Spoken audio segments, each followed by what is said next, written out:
Itel 2175 charging stupid এবং কি charging error যে অপশনটা প্রবলেমটা করে, মানে এটা আমরা অনেক সময় মনে করি যে ফোনের চার্জিং আইসি আর নষ্ট হয়ে গেছে, এরকম কিছু মনে করি।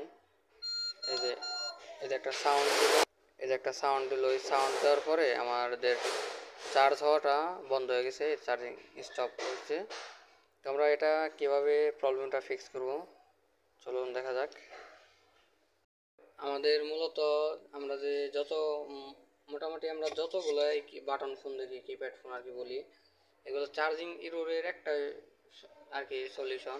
আমাদের যে ব্যাটারির যে আর কি যে বিএসআই লাইনটা আছে, এইখান থেকে আমাদের চার্জিং পিনে তো 5টা লাইন থাকে।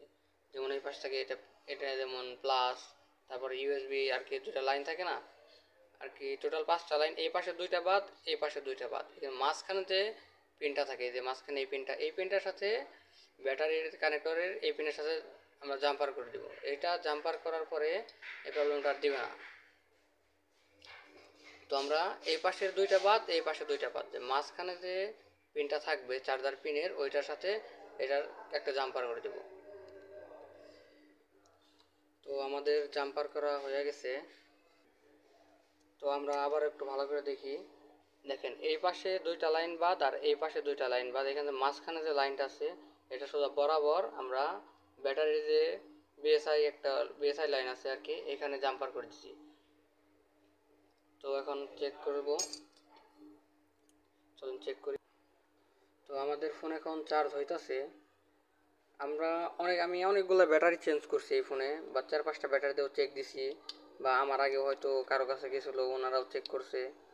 আর শুধু একটা কথা আর কি, আমাদের যতগুলো বাটন ফোন আছে, যে কোনো বাটন ফোন এই প্রবলেম হইলে আমি আজকে যেভাবে দেখাইলাম এভাবে জাম্পার করে দিবেন। আশা করি প্রবলেম ঠিক হয়ে যাইব, এরকম প্রবলেম দিব না আপনাদের আর কি। যে কোনো ফোন আর কি, যে কোনো বাটন ফোনের ক্ষেত্রে আর কি ওই লাইনে প্রবলেম হইলে এটা হয় আর কি। তো আমাদের ফোনটা এখন চার্জ হইতেছে, এখনও কোনো ধরনের সাউন্ড দেয় নাই এখনও।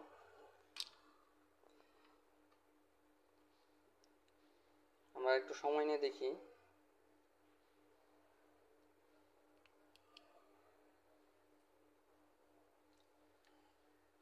এখন আমাদের ফোন কমপ্লিট আর কি, কোনো প্রবলেম আর দিব না।